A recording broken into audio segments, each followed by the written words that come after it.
Hi guys, maya maya ngasi jama aigi pokminaba sister do mama Martina ne aine toraga gift ki ama birthday gift prank taugi baido adudo mado lawdo ne ngasi nghangai Hyderabad ta leibane ba ado ngasi halani ngasi date 29 ado ngasi hojik lawrani airport ta chatlani aduga sumula age matang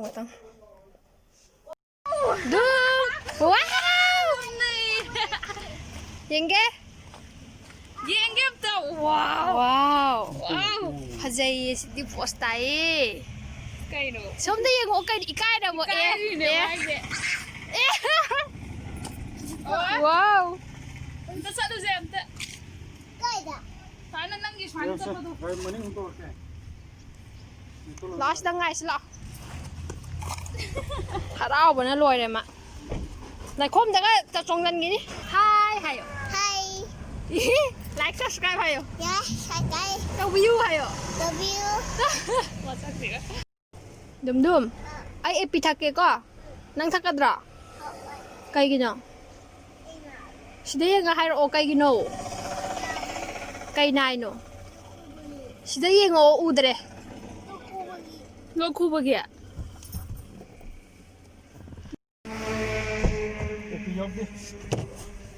Nang na jiti. Nang side thak oi hai gi. Jiti. Je. Tang saw yam thak uran. Auram.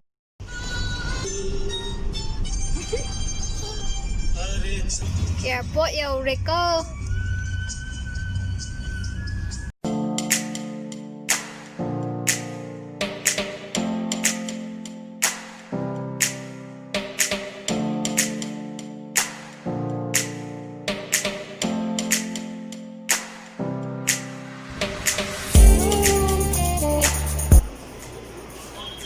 Sina ko father.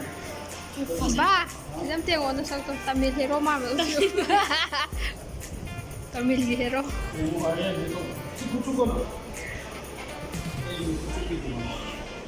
Halo. Wow.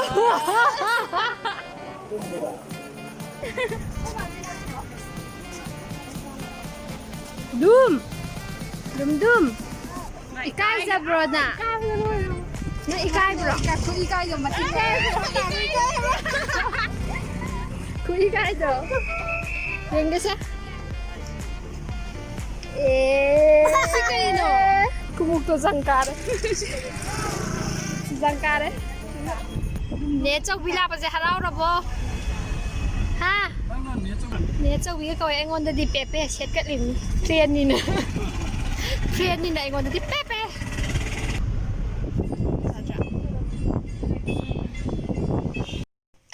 Dungi lari am lari jadi kan no, si motu patluni na, hayran. Yang kaya de na ba. Hayran. Chapot phangi. Ada ina khawra ngai se, ada give the guy this see. Si rama.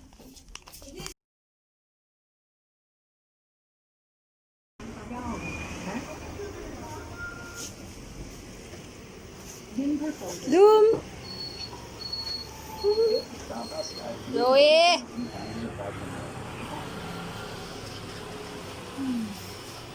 Noticing new channels, Afghan news, yoga series, music and culture.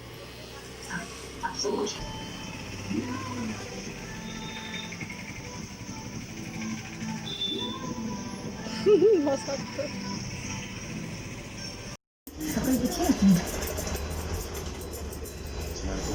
Em rồi đó.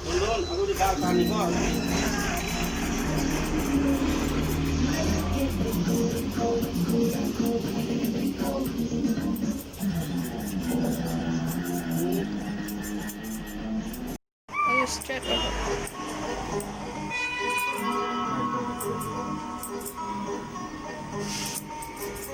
Azari. Ayo dulu nih mau, biar apa?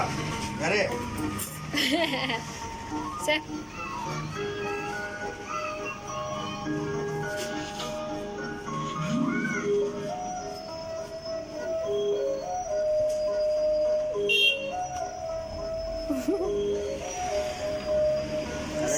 Se bayada piramo. Bayada.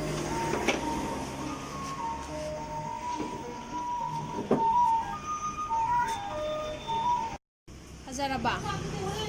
Ha? Hazaraba. Hazaraba. Hazaraba iga.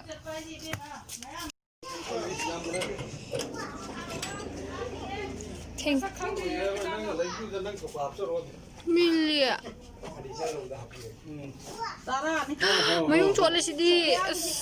Tawin man ayun din man sing karami tawin kayo. Kausya. Manu ko suman da dali. Oi, sampai saja. Sa to ini.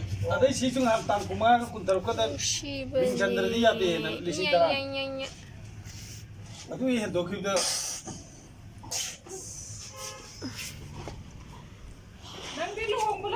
Ebe sing thalo ga angang sen man mama to oira ro. Am ta iru ja tho. Sing thalo. Salo. Sina amod bi party masak chingyo. Oi mot la ba. Mama phadana yeng bi trabni. Sa khong lai ro.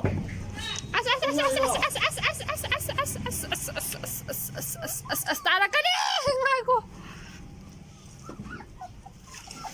Hima, Oh. nami to makha di nguni angang sa. Ha. Ku to kele e. Ebe tandra da. Se lonja lagi. Dena din jam thok pi rake. Joey.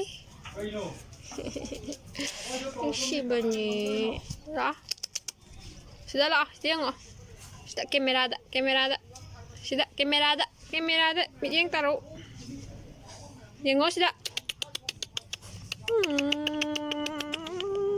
Nungai berapa? Dum. Fome gue dum jadi. Yota Mapanda lah.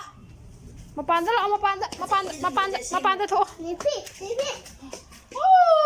Betul ini. Ready na lek thoki ni ko nangi phasa bado. Se, angan betul lepu se. Iya sih yang wadun. Wow, foto su kapsira. Kain imam mamida. Siang oh. Jadi yang macam tak. Wow. Dumi yang oh. Dun situ solo tu, dun situ solo. Kai sana si doi no. Ai sakto. Kisiam si ga male. Sana ai gidi mo Michael. Mayang gidi ni. Hiya ikai ba. Hiya ngai thagi haibra. Ningo chakau bada lak bada ningo sing da kari pau gel tining bam thai ro ba. Hairo oh. Salo ai kan. Bor piyo ningo me anda. Ai kan. Ama nang nusiba me ama lai ba ne. Hairo sumaina hairo. Aina hataki lak iba ningo chakau sida ningo sing da afaba pau gel pijari. Hayo kadi makan hayo. Ai jawa tu mo. Yang mo di hai bara. Nang te mayam na hambra mai tai ma liba. Nang gi aseng ma tribe to hai jogro. Kaya si mo try to. Ma nang jiru na tro. Mani gino. Mayam nang se mai tai ma la ha. Ado ai chiru ni. Nang gi yum nak hai gro. Sampar. Michael Sampar. Jebe manana lagi rakpa. Perfume Minisogi perfume. Sweet girl perfume. Fresh fruity fragrance. Like apa ni? Ada tak box ya? Banyak bikin. Hong mani dah sani yang kayak light kasi tanjalam ni karena pasal apa?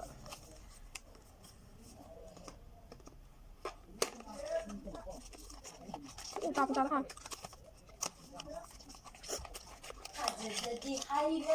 Michael, pasal yang oh, tu, pasal dah.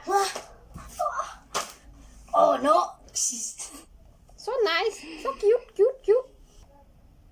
Try the guy. Na tu no kapsang ni ni mai kok tu. Nak tu nak kan? Kapan dah? Anu kita ni. Tu hai manam. Pasal ni guys. Kai dah ni. Wow, so sweet. Nang para.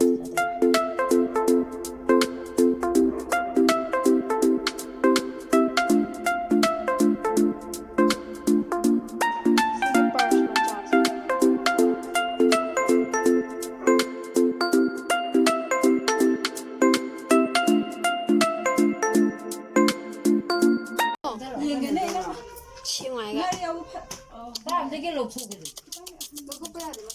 마사지 픽스네. 아이기니. 마사지.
나랑 맞아 가자 거기.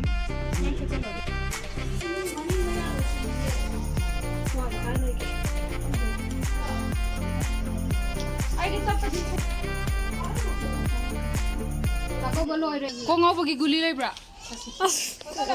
Lay. Ko nga way guli lay. Sapo yung bagi. Kumung dagam tiyong. Iba ni na yomi ba?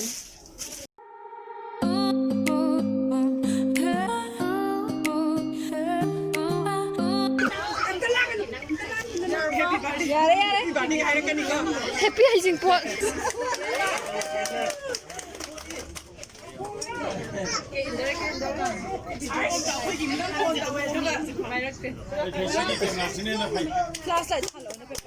Kuba kom to bubi. Kuba mi.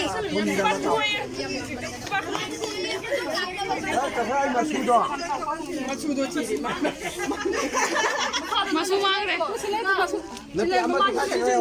Makoy ni hekta ho pa ni punna re. Si seng. Makoy ni tao bo ti. Ai me me. Sophia sedih mo. Sophia. Malo ta sa me. Kano didi? Ha? Bikudo.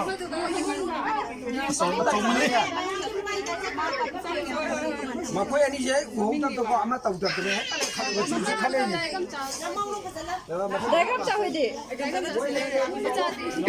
Interview to mi sik. Ki kamalo ne. Sang sa manung do. Jafam je ko manung do chang do. No cry. Apa no?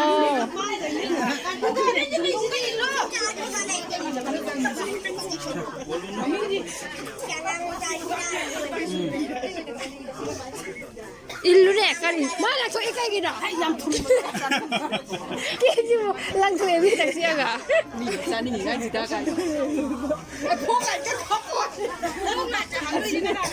포가 이제 되게 브라가 강 찰루네 내가 전화기로 주잖아 가이사 그래 Kita 어디 파이 되는 봐. 좀좀 날래 이제. 너 아주 더 어디 있어? 짜러 눈 나오.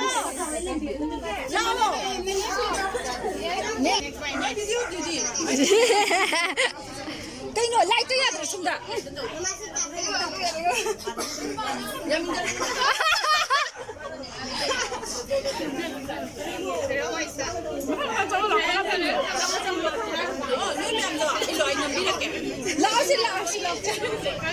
anh thì nên lịch anh thì phải biết là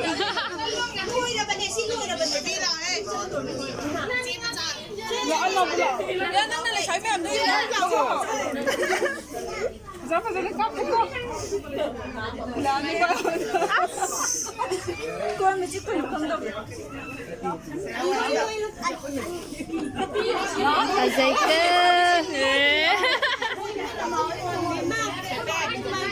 my friend Saya kang bidi.